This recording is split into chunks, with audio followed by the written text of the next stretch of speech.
ఇలాంటి సమస్యలకి కామాఖ్య అని చెప్పి, లేదు ఏదైనా విజయం సాధించాలి అనేవాళ్ళు, ఇబ్బందుల్లో ఉన్నవాళ్ళు కామాఖ్య అని చెప్పి, కొన్ని ఇంకా జాతక దోషాలు ఉంటే త్రయంబకేశ్వర్ అని చెప్పి, అక్కడికి వెళ్తేనే వాటి రిఫ్లెక్షన్ ఉంటుంది, అక్కడికి వెళ్తేనే వాటి పాజిటివ్ వైబ్స్ ఉంటాయా?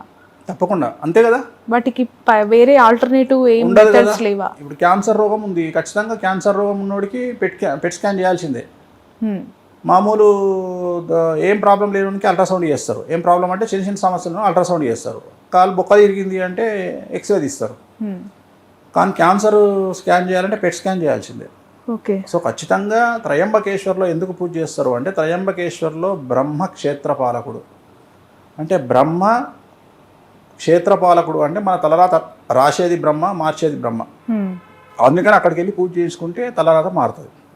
కామాఖ్యలో 10 పీఠాలలో ఖచ్చితంగా మనకు 10 కావాల్సిందే. దాని డబ్బు ఉంటుంది, రాజయోగం ఉంటుంది, వశీకరణం ఉంటుంది, అందం ఉంటుంది, సినిమా ఇండస్ట్రీకి సంబంధించి భోగం ఉంటుంది, లాలస ఉంటుంది, సంతానం ఉంటుంది. సో ఒక అమ్మాయికి, కాకపోతే ఇక్కడ కామాఖ్యకి సంబంధించి ఏంటంటే అమ్మాయిల రిజల్ట్ ఎక్కువ ఉంటుంది. అంటే అబ్బాయిల కంటే అమ్మాయిలకు ఎక్కువ రిజల్ట్ ఉంటుంది. కామాఖ్య అనేది యోని రూపంలో ఉండే దేవాలయం కాబట్టి అక్కడ పూజలు అమ్మాయిలు చేస్తే చాలా తొందరగా వాళ్ళకి ఫలిస్తాయి, అబ్బాయిల కంటే కూడా అమ్మాయిలకు ఫలిస్తాయి. సో లేడీస్ ఎంపవర్మెంట్ అనేది కామాఖ్య దేవాలయంలో జరిగేటువంటిది. ఉదాహరణ, ఆడవాళ్ళు సినిమా ఇండస్ట్రీలోకి రావాలన్నా, ఆడవాళ్ళు పొలిటికల్ ఇండస్ట్రీలోకి రావాలన్నా, ఆడవాళ్ళు ఎంటర్ప్రెన్యూర్స్ కావాలన్నా, వ్యాపారం సామ్రాజ్యం స్థాపించాలన్నా, వాళ్ళందరూ కూడా కామాఖ్యకి వెళ్తే తొందరగా బయటకు వస్తారు. తొందరగా బయట ఇమ్మీడియట్గా, అది కూడా వాళ్ళ గోల్స్. మళ్ళీ గవర్నమెంట్ ఉద్యోగస్తులు అయి ఉండొద్దు, అట్లనే చిన్న చిన్న ఉద్యోగస్తులు అయి ఉండొద్దు, ఇండిపెండెంట్ అయి ఉండాలి, ఖచ్చితంగా ఎంటర్ప్రెన్యూర్స్ అయి ఉండాలి, ఖచ్చితంగా వాళ్ళు వ్యాపారస్తులు అయి ఉండాలి, లేదా పొలిటీషియన్ అయి ఉండాలి, సినిమా ఇండస్ట్రీ మీద ఉండాలి. అట్లాంటి వాళ్ళకు కామాఖ్య బాగా సహకరిస్తుంది. ఎట్ ది సేమ్ టైం మగవాళ్ళైనా అంతే. సో ఇప్పుడు ఆల్రెడీ సంవత్సరానికి ఒక 5 కోట్లు వ్యాపారం చేస్తున్న వాడికి కామాఖ్య దేవాలయంలో పూజ చేస్తే 10 కోట్లకి ఎదుగుతాడు. అట్లనే ఆల్రెడీ హీరోయిన్గా చేస్తున్న అమ్మాయి కామాఖ్య దేవాలయంలో పూజ చేస్తే పెద్ద హీరోయిన్గా ఎస్టాబ్లిష్ అవుతుంది. చాలా పెద్ద ఎత్తున నీ ప్లానింగ్ ఉంటేనే వర్కౌట్ అవుతుంది. నేను చిన్న ఎత్తున ప్లానింగ్ చేసి నేను టీచర్ జాబ్ చూసుకుంటా, అదేంటి భక్తులు ఎవరైనా కానీ దేవుడు కనుగరించాలి అన్నట్టు, సమస్య ఏదైనా వెళ్ళినప్పుడు వాళ్ళకి అలాంటి పాజిటివ్ రిజల్టే ఉండాలి కదా. ఒకరికి ఒకలాగా ఇంకొకరికి ఇంకోలాగా ఎందుకు ఉంటుందంటారు? అంటే 5 ప్రశ్న భక్తులు ఎవరు వెళ్ళినా సమస్యతో దేవుడు అంటే అమ్మవారి రిజల్ట్ అనేది ఒకేలాగా ఉండాలి అంటారు. మంచి ప్రశ్న. ఉదాహరణ, సూపర్ స్టార్ ఉన్నాడు, ఒక పెద్ద సూపర్ స్టార్ ఉన్నాడు తెలుగు ఇండస్ట్రీలో, పెద్ద సూపర్ స్టార్. ఆయనకి హెల్త్ ప్రాబ్లం వచ్చింది, ఏఐజీ హాస్పిటల్కి పోయిండు. ఏఐజీ హాస్పిటల్లో 5 స్టార్ సూట్స్ అని కొత్తగా పెట్టారు. ఒక రోజుకు 4.5 లక్షలు. వాళ్ళ దగ్గర పనిచేసే డ్రైవర్ పోయిండు అదే రోగంతో ఏఐజీ హాస్పిటల్లో, రోజుకు 4.5 రూమ్, 2 సున్నాలు తీసేసారు. మరి ఒకే రోగంతో ఒక హీరో దగ్గర పనిచేసే వాచ్మెన్ పోతే ఇద్దరికి సేమ్ కావాలి కదా ట్రీట్మెంట్ ఖర్చు. ఒక ఆయనకు రోజుకు 4.5 లక్షల రూమ్ ఎట్లయితుంది, ఒకరికి 4.5 రూమ్ ఎట్లయితుంది? దాన్నే యోగం అంటారు. ఓకే.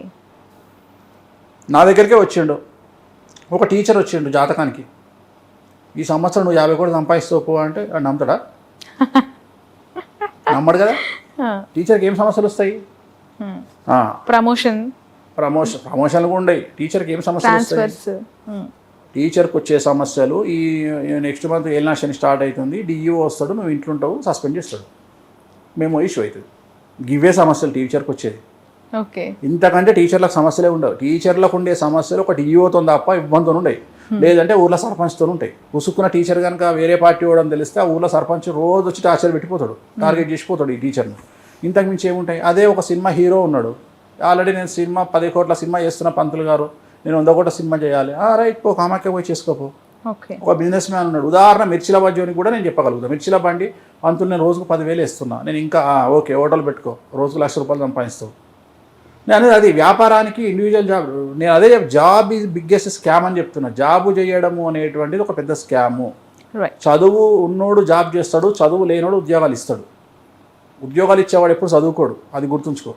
మీ ఫంక్షన్కి వస్తే నీకు గుర్తుందో లేదో, నేను కవిత గారు వస్తే నేను పక్కన పడ్డా, నేను దగ్గరికి పోలే, తనే పిలిచింది నన్ను. 2 సార్లు పిలిచింది. ఒకసారి పిలిస్తే మొహమాటానికి పోలే, సెకండ్ టైం నన్ను పిలిచి అయ్యగారు మొత్తం సంచలనం మీరే నమోదు చేస్తున్నారు కదా అని తనే పిలిచి ఒక ఫోటో దిగుతాను, ఫోటో దిగారు. మరి ఆమె జైలుకు పోతుంది అని 1,00,000 సార్లు చెప్పిన. పాపం ఆమె ఫీల్ అయ్యారా అంటే తీసుకునే విధానం, నేను అనేది ఏంటంటే ఈయన జాతకం చెప్తున్నాడు, తీసుకునే విధానం చాలా వరకు పాజిటివ్ ఉంటుంది. చాలామంది పాజిటివ్, కొంతమంది సంకుచిత మనస్తత్వాలు కువారకం వేదవాళ్ళు ఉండొచ్చు, కానీ అందరూ అట్లా తీసుకోరు. నేను అనేది ఏంటంటే మన ప్రొఫెషన్ మనం చేస్తున్నాము, మన మీద మనకు నమ్మకం ఉంది, సో గో హెడ్. వీళ్ళు ఎన్ని రోజులు మా అంటే జూన్ 4వ తేదీ, జూన్ 4 అయినాక దుకాణాలు బంద్ అవుతాయి, మళ్ళీ నార్మల్ అయిపోతుంది లైఫ్, మళ్ళీ 4 ఏళ్ళు మళ్ళీ నార్మల్, మళ్ళీ అదే సంవత్సరం మళ్ళీ 29 ఎలక్షన్లకు మళ్ళీ గిదే లొల్లి సురువు అవుతాయి. సో మనకు అలవాటే కదా, వానాకాలం వాన వచ్చినట్టే ప్రతి సంవత్సరం ప్రతి ఎలక్షన్లో వీళ్ళు వస్తూనే ఉంటారు, పోతూనే ఉంటారు. సో వీళ్ళ లైట్ తీసుకోవాలి. బట్ ఇండైరెక్ట్లీ ఆర్ డైరెక్ట్లీ ఆ పార్టీలో పర్సన్స్ గెలుస్తారని కూడా కొంత చెప్తే వాళ్ళు సంతోషపడతారేమో, అలాంటి ప్రయత్నం ఏమైనా వాళ్ళ కోసం చేయాలేమో. అవసరం లేదు. అంటే నేను అనేది ఏంటంటే ఈ సందర్భం అసలు ఇది మనం జనరల్ ప్రిడిక్షన్ కదా, మనం ఎలక్షన్ అయినాక తీసుకుందాం, ఖచ్చితంగా సంచలనాత్మకమైన ఇంటర్వ్యూ ఇస్తాను నీకు. బట్ మీరు ఆన్ రికార్డ్ చెప్పారు లాస్ట్ ఇంటర్వ్యూలో, ఎలక్షన్ అయినాక జగన్ గారు గెలుస్తారు అండ్ గెలిచిన తర్వాత మళ్ళీ ఇంటర్వ్యూ చేద్దాము అని చెప్పి. బట్ ఇందాక మీరు అన్నారు మేలో మళ్ళీ జాతకం మారుతుంది అని చెప్పి. అంటే మిథున రాశిది జగన్మోహన్ రెడ్డిది చాలా మంది దీన్ని ట్రోల్ చేస్తున్నారు యూట్యూబ్లో కానీ ట్విట్టర్లో కానీ. నేను అన్న విషయం ఏంటంటే మిథున రాశి జగన్మోహన్ రెడ్డి గారిది ఎలక్షన్ అయిన తర్వాత ఆయన నెగిటివ్ రిజల్ట్స్ ఉంటాయి. అంటే గెలుస్తాడు తర్వాత ఎలక్షన్, నేనంటే రిజల్ట్ తర్వాత మాట్లాడుతున్నాను. సో గురువు వేయంలోకి వస్తున్నాడు కాబట్టి అప్పుడు ఏమేమి సమస్యలు ఉంటాయి అంటే ఒక్కొక్క గ్రహం కొన్ని సమస్యలు ఇస్తుంది. సో గురు గ్రహం ఏమేమి ఇస్తుంది, మళ్ళీ పోలీస్ కేసులు అంటారా, కోర్టు కేసులు అంటారా, మళ్ళీ సిబిఐ కేసులు తిరగదొడతారా, మళ్ళీ ఏం చేయాలి అప్పుడు మాట్లాడుకుందాం. మళ్ళీ మనం క్లియర్గా మాట్లాడుకుందాం, చాలా మంది గురించి మాట్లాడుకుంటాం కాబట్టి అప్పుడు నేను ఇచ్చే కొద్దిగా సంచలనాత్మకమైన. పవన్ కళ్యాణ్ అండ్ టీడీపీ పార్టీ రెండు మాత్రమే అలయన్స్ ఉన్నాయి ఏపీ విషయానికి వస్తే. ఇప్పుడు బీజేపీ కూడా అక్కడ జత కట్టింది. ఏమైనా మార్పులు ఉంటాయా మీరు చెప్పిన గత ప్రిడిక్షన్స్? అంటే ఆ మూడు పార్టీలు కలుపుకొని చాలా స్ట్రాంగ్గా జగన్ గారి పైకి ఇప్పుడు దూసుకొస్తూ ఉన్నాయి. అండ్ మళ్ళీ జగన్ గారు విన్ అవుతారని మీరు చెప్పారు అఫ్ కోర్స్, కానీ రియాలిటీ కొంత టఫ్గా ఉంది అని సర్వేలు చెప్తూ ఉన్నాయి. గ్రౌండ్ రియాలిటీ వీళ్ళ కూటమికే అవకాశం. అవన్నీ నేను చూడగదా, అప్పుడు నేను రివ్యూవర్ని అవుతా, లేకపోతే నేను ఒక పొలిటికల్ అనలిస్ట్ అవుతా, నేను జ్యోతిష్కుని ఎందుకు అవుతా? నేను నమ్మిన సిద్ధాంతం ప్రకారం నేను పోతా. నాకు రిజల్ట్ నెగిటివ్ రాని పాజిటివ్ రాని నాకు అనవసరం. నేను చెప్పాలనుకున్నది చెప్తా, దానికి కూడా నేను ఫేస్ చేయడానికి సిద్ధంగా ఉంటా, నేను దానికి కూడా సిద్ధంగానే ఉంటా. బట్ నేను రివ్యూలను చూసి, నేను సర్వేలను చూసి నేను మాట్లాడలేదు. నేను ఒక జాతకాన్ని నమ్ముకున్న, జాతకాన్ని బేస్ చేసుకొని చెప్తున్నా అంతే. అది రిజల్ట్ అనేది నేను చెప్పిన జాతకమే బేస్ తప్ప ఈ వచ్చే సర్వేలు కానీ గ్రౌండ్ రియాలిటీ నాకు అనవసరం, జాతకాలే బేస్. సో మర్చిపోరని చెప్పొచ్చు కదా, బాబు గారు అలాగే బాలయ్య గారు, లోకేష్ గారు. ఆంధ్రప్రదేశ్లో రోజా గారిది టఫ్ ఉంటుంది, ఓకే, అంబటి రాంబాబు గారిది టఫ్ ఉంటుంది, మినిస్టర్ అమర్నాథ్ది టఫ్ ఉంటుంది. సో మూడు వైసీపీ వాళ్ళకు ఎగనెస్ట్గా చెప్పిన ఎంత ఆనందం. అలాగే కుప్పంలో చంద్రబాబు గారు చాలుగా ఈ మూడే, మళ్ళీ దీన్ని మిక్సప్ చేయదు. ఇక మూడు ఆనందంగా కూడా ఎంజాయ్ చేస్తాం. అంటే వైసీపీ వాళ్ళ గురించి చెప్పారు కదా, వైసీపీ అంటున్న వైనాట్ కుప్పం గురించి ఒకసారి అదే చెప్తున్నా. ఈ మూడైతే కన్ఫర్మ్, ఈ మూడు టగ్ ఆఫర్ ఉంటాయి. ఆ ముగ్గురులో ఎవరైనా గెలిస్తే నేను టగ్ ఆఫర్ ఉంటాయి. ఇప్పుడు టైట్ అని చెప్తున్నా కానీ ఓడిపోతారని చెప్తలేను కదమ్మా. ఓకే, నేను టైట్ అని చెప్తున్నా, నేను ఓడిపోతారు అని చెప్పట్లేదు, ఇక్కడ అండర్లైన్ చేసుకోవాలి. టైట్ అని చెప్తున్నా. ఎట్లయితే అందరు అదే చెప్తున్నారో నేను కూడా అదే చెప్తున్నా. ఇప్పుడు ఆంధ్రప్రదేశ్లో ఒక 79 సీట్లు వన్ సైడ్ ఉంటాయి. 79 అంటే ఇంచుమించు 80 సీట్లు అనుకో. 80 సీట్లు వన్ సైడ్ ఉంటాయి. 80 పోతే ఇంకా ఇంచుమించు 95 సీట్లలో ఒక 35 సీట్స్ టఫ్ ఉంటాయి, మిగిలిన ఇంకో పార్టీకి ఉంటాయి. ఓకే, ఈ మధ్య కాలంలో ప్రతి 10 జంటల్లో వింటున్న 5 నుంచైనా కామన్గా వినేది సంతానలేమి సమస్యలు అనేవి. మీరు అన్నారు హాస్పిటాలిటీ అని, majority of the hospitals is IVF centres, సంతానలేమి సాఫల్య కేంద్రాలు అని చెప్పి గల్లీకి ఒక 2-3 మనకి ఇప్పుడు కనిపించేస్తున్నాయి. నిజంగానే జాతకాల ప్రభావం అంటారా, హ్యాబిచువల్ ఇష్యూస్ అంటారా, సంతానం ఎందుకు కావట్లేదు అనే దానికి ముఖ్యమైన సమస్య జాతకాలు. నేను మీకు ఒక విషయం చెప్పిన, కలియుగం అంతే. కలియుగంలో ఎప్పుడైతే డబ్బు పెరిగిందో, అందం పెరిగిందో, అందం మీద కాన్షియస్ పెరిగిందో, సంతానం అనేటువంటి తగ్గింది. రెండోది, పుట్టిన సంతానానికి కూడా హెల్త్ ప్రాబ్లమ్స్ పుడుతున్నారు. ఆటిజం. అందం మీద కాన్షియస్ పెరిగితే ఖచ్చితంగా పెళ్ళైన తర్వాత కనాలనుకుంటారు, బట్ అది ఇద్దరి దగ్గర ఒకరిని అందం కాదు నేను మాట్లాడేది. నేను అనేది అందం డిఫరెంట్ కాన్సెప్ట్. ఇప్పుడు నయనతార ఉంది, నయనతార బికాజ్ ఆఫ్ అందము అంటే ఆమె ఏంది అంటే ఆమె శరీర సౌష్టంలో ప్రాబ్లం వస్తుంది, తను సినిమాలు చేయాలి ప్రాబ్లం వస్తుంది కాబట్టి తను సరోగసికి పోయింది. నేను అట్లా మాట్లాడతలేను. నేను అనేది ఏంటి అంటే ఇప్పుడు ఆమె ఉంది, ఆమెకు సంతాన యోగం లేదు. వాస్తవంగా మనకు తెలిసినంత వరకు సమాజం ఏమనుకుంటుంది అంటే నయనతారను చూసి, నయనతార తను సినిమా తన ఫిజిక్ డ్యామేజ్ అవుతుంది అనే ఉద్దేశంతో మాత్రమే పెళ్ళి ఆమె సంతానానికి పోలేదు అని సమాజం అనుకుంటుంది. కానీ వేణుస్వామికి ఏం తెలుసు అంటే ఆమె జాతకములో సంతానం అయ్యే యోగమే లేదు కాబట్టి ఈమె సంతానానికి పోయింది సరోగసికి అనేది వేణుస్వామికి తెలుసు. లాజిక్ అర్థమైందా? ఓకే. సో ఇక్కడ సరోగసికి ఎందుకు పోయింది అంటే ఆమెకు పుట్టుకనే. ఎందుకంటే ఇప్పుడు కాజల్ అగర్వాల్ ఉంది, కొడుకుని కన్నది మళ్ళీ వచ్చి సినిమా చేసింది, మొన్న చేసిన బాలయ్య బాబుతో సినిమా చేస్తే 2.5 కోట్లు రెమ్యునేషన్ ఆమెకు హీరోయిన్గా. ఆమె వచ్చి చేస్తలేదా? రెండోది, ఇప్పుడు ఎంతమంది హీరోయిన్లు మన సర్జరీ కాగానే పిల్లల్ని కనంగానే ఇమీడియట్గా వచ్చి టమాటాకి చేయించుకుంటారు, వచ్చి సినిమాలు చేస్తున్నారు. ఎంతమంది చేస్తలేరు? సో ఇక్కడ ఆమె సినిమా ఇండస్ట్రీ కోసం, స్ట్రక్చర్ కోసం అని చెప్పేసి, ఫిజిక్ కోసం అని చెప్పేసి తల్లి కాలేదు కాదు, తప్పది. ఆమె జాతకంలో యోగం లేదు, తనకు యూట్రస్ ప్రాబ్లం ఉంది. రెండోది ఏంటంటే, మన హైదరాబాదు కేంద్రంగా ఉన్నటువంటి 2 సెలబ్రిటీలు లాస్ట్ 1-2 ఇయర్స్లో పిల్లల్ని కన్నటువంటి 2 కూడా సరోగసిగానే కన్నారు పిల్లల్ని.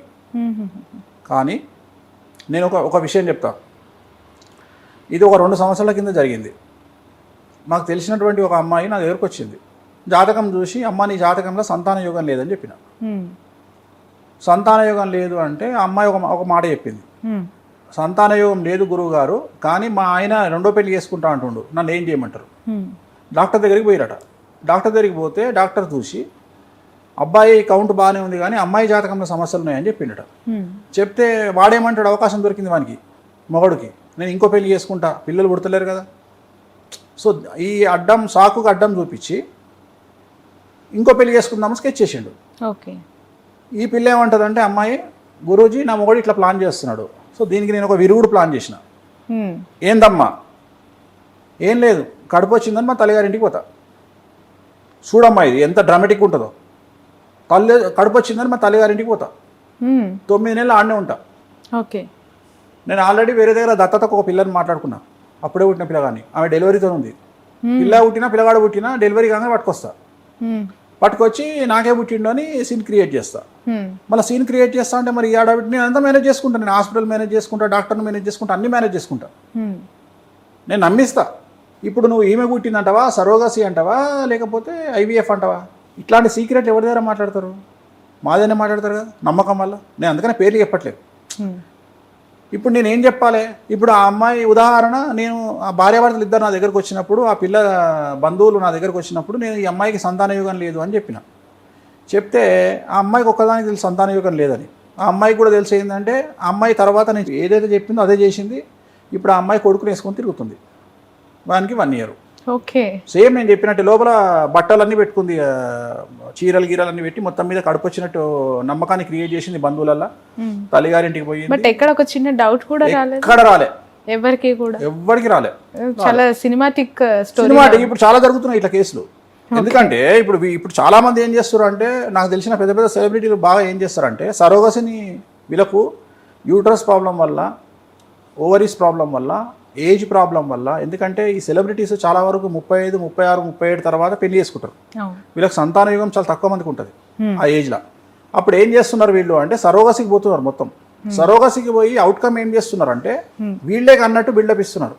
వాస్తవంగా సరోగసి అనే బిల్డప్ ఇయ్యరు. అంటే ఆ టైంకు వీళ్ళు ఏం చేస్తారు, హాస్పిటల్కి పోయి హాస్పిటల్లో డెలివరీ అయినట్టు సినిమా క్రియేట్ చేసి బయటకు వస్తారు.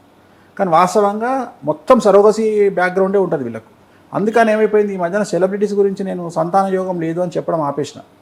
ఎందుకంటే వీళ్ళు ఇచ్చేసి ఆ సినిమా స్టోరీ మీద మనం ఓడిపోతాం. అందుకని నేను చెప్పట్లేదు ఎక్కడ కూడా. సో చాలా వైరుధ్యాలు వచ్చినాయి. రెండోది ఏంటంటే, సెలబ్రిటీస్ లో ఇలాంటి స్టోరీ ఎక్కడైనా జరిగిందా? జరుగుతూనే ఉంటాయి అమ్మా, కామన్గా ఈ మధ్య కాలంలో జరుగుతూనే ఉంటాయి. వాళ్ళు ప్రతిదానికి వాళ్ళ మీద కూడా ఏడవడం ఎందుకు? మళ్ళీ నేను చెప్తే నువ్వు ఏదో అంటూ పేరు చెప్తావు ఎందుకు? సో సహజంగానే జరుగుతూనే ఉంటాయి ఇవన్నీ. సో సంతానం లేకపోవడానికి ప్రధానమైనటువంటి కారణం నేను ఇందాక చెప్పినట్టు, శుక్రుడు, గురువు, కుజుడు వీళ్ళు బాగలేకపోతే సంతాన యోగం ఉండదు. కొంతమందికి IVFకు పోయినా సంతాన యోగం ఉండదు. కొంతమందికి లాస్ట్కు సరోగసి ఆప్షన్. సో సరోగసికి పోవాలంటే చాలా బడ్జెట్ కాబట్టి చాలామంది IVFకు పోతారు. కానీ IVFకు పోయి కూడా చాలా లక్షలు ఖర్చు పెట్టుకున్న బీద వాళ్ళు, తినడానికి తిండి లేని వాళ్ళు కూడా 30-40 లక్షలు ఖర్చు పెట్టి IVFలోకి పోయినటువంటి నాకు తెలుసు. సో దీనికంటే బెటరు నేను చెప్పినట్టు హ్యాపీగా కామాఖ్యకి వెళ్ళిపోవాలి. సంతానం లేకపోతే కామాఖ్యలో ఒకరోజు నిద్ర చేసుకోవాలి. హ్యాపీగా కామాఖ్యలోనే ఉండి అక్కడనే కలిసే ప్రయత్నం చేయండి. ఫిజికల్గా డేట్లు చూసుకోండి, సర్కిల్ తెలుసు అందరికీ, కనుక్కోండి, డాక్టర్ని అడగండి, మీ సర్కిల్ ఏమొస్తుంది, మెన్సెస్ సర్కిల్ చూసుకోండి. హ్యాపీగా వెళ్ళండి, కామాఖ్యలో నిద్ర చేయండి, అక్కడే కలవండి భార్యాభర్తలు, ఖచ్చితంగా సంతాన యోగం ఉంటుంది. సో హ్యాపీగా సంతానాన్ని పొందండి.